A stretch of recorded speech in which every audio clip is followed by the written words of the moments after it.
आपकी जिज्ञासा है नमः शिवाय 108 बार ही क्यों करने को बताया जाता है, उससे ज्यादा और कम क्यों नहीं?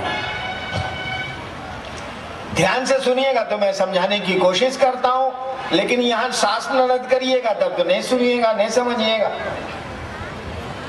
एक भाई ने पूछा है कि 108 बार किसी मंत्र का या नमः शिवाय का जप करने को क्यों कहा जाता है।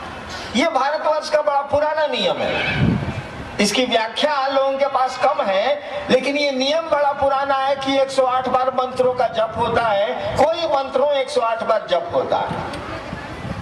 काहे 108 बार होता? एक बात समझिएगा, इस दुनिया में पात्र, स्थान और समय एक साथ जुड़ा हुआ होता। जैसे हम आप हवा से जुड़े हैं, हवा बंद हो जाएगी, ऑक्सीजन नहीं मिलेगा तो हम जिंदा नहीं रह सकते। उसी तरह से कहा जाता है कि पात्र यानी हम आप हुए जीव, पेड़, जानवर, जगह। पात्र जो है, जैसे हम एक पात्र हैं, आप एक पात्र हैं। पात्र, समय और जगह एक साथ युक्त रहता, एक साथ जुड़ा होता। यानी कोई भी घटना घटेगी तो उसी पात्र के साथ घटेगी, उसी समय पे घटेगी, उसी जगह पे घटेगी जो निर्धारित है। जैसे थोड़ी देर के लिए मान लीजिए रघुनाथ नाम के आदमी को सासाराम में स्टेशन पर धक्का लगेगा और उसकी टांग टूट जाएगी। चलिए घटना है, यह आज 10-11 बजे होगा। मान लीजिए रघुनाथ नाम के आदमी को 11 बजे एनएच पर या स्टेशन पर धक्का लगेगा और उसकी टांग टूट जाएगी। 10 बजे ठीक ही घटना घटेगी। जगह तय है नेशनल हाईवे का फलना पेड़ या रेलवे स्टेशन का फलना कोना। आप रघुनाथ को ले आइए हम शिव चर्चा में, वहां श्यामल किशोर को भेज दीजिए, एक्सीडेंट नहीं होगा। और रघुनाथ को 10 बजे नहीं, 10 बजे घटना होने वाली थी, 11 बजे वहां भेजिए, नहीं होगा। और रघुनाथ को जगह बदल दीजिए तो नहीं होगा। रघुनाथ के बदले श्याम को भेज दीजिए तो नहीं होगा। समय बदल दीजिए तो नहीं होगा।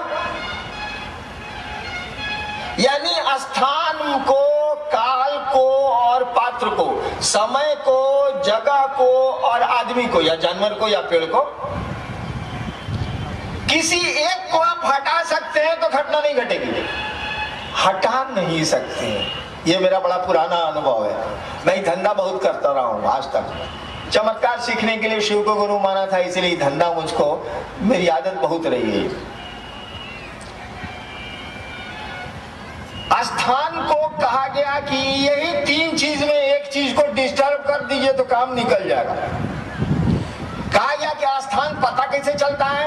हम लोग कोर्ट में जब के जमीन का मुकदमा आता है तो पहले देखते हैं चौहद्दी बोलिए, वकील साहब चौहद्दी बोलिए जरा, पटना शहर की कोई जमीन है, चौहद्दी क्या है देखिए तो, उत्तर में क्या है, पूरब में क्या है, दक्षिण में क्या है। जैसे चौहद्दी बोलिएगा जगह क्लियर हो जाएगी कि यही जगह है। यानी स्थान को 4 अंक दिया गया। 4 दिशाएं मूलतः होती हैं तो 4 अंक स्थान को दिया गया। 4 दिशाएं यानी जगह को तय कर दिया गया कि 4 गो में जगह तय हो जाएगी। चौहद्दी बता दीजिए, जगह तय हो जाएगी। उसके बाद कहा गया कि समय, अब समय को पकड़ो, स्थान को तो पकड़ लिया, अब समय को पकड़ो। समय पहले गिना जाता था नक्षत्र से, 27 नक्षत्र से के समय पर की गणना होती थी, अभी भी होती है। पंचांग बनता है उसी 27 नक्षत्र पर। तो समय के लिए 27 नक्षत्र थे, 27 ले लिया गया। तो 4 जगह के लिए हो गया, समय के लिए 27 हो गया। कहा कि इसको जोड़ दो तो 27 और 4 31 होता है। कहा कि नहीं, जोड़ने से मामला गड़बड़ा जाएगा। काहे गड़बड़ा जाएगा? कहा कि कर्म फल जो होता है ना अकेले नहीं चलता। अगर हम बीमार पड़ेंगे तो मेरे घर के लोग परेशान हो जाएंगे। अगर हम कलेक्टर हो जाएंगे तो मेरा घर वाला भी गाड़ी पर चलेगा। अरे साला, कलेक्टर हम हुए, आराम मेरी बीवी कर रही है, ये कौन धंधा हुआ यार? कोई आदमी मर गया, प्रभावित हो जाएंगे उसके बच्चे, उसका परिवार, साला वो अपने कर्म से मरा, प्रभावित आप कहला नहीं, कर्म फल गुणात्मक होता है, फैलता है। ये कहा कि 27 और 4 को जोड़ो मत, गुना करो। 27 चौके 108।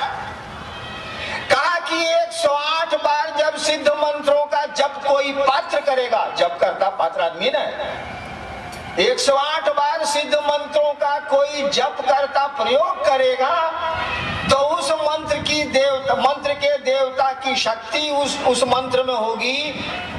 गुरु है तो गुरु की शक्ति होगी। और कोई आदमी दुख लेना नहीं चाहता है, वो अपने दुख को हटाना चाहता है, तो ये 108 बार मंत्रों का जब कोई आदमी करेगा, जप करता करेगा, मंत्र करता करेगा, मनन करेगा 108 बार, तो इस मंत्र की शक्ति से पात्र, स्थान और समय प्रभावित होंगे और इस तरह अपने प्रारब्ध जनित कष्टों से वह मुक्ति की दिशा में बढ़ सकेगा।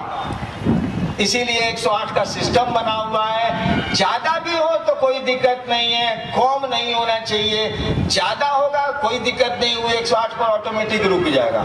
यहाँ ऑटोमेटिक सिस्टम है। जैसे महादेव को प्रणाम करिएगा 108 बार के बाद, वैसे ही 108 पर जाकर के मीटर कंप्यूटर में नहीं होता, वो अपने बने जाके खट से बैठ जाएगा। यही इसका सिद्धांत।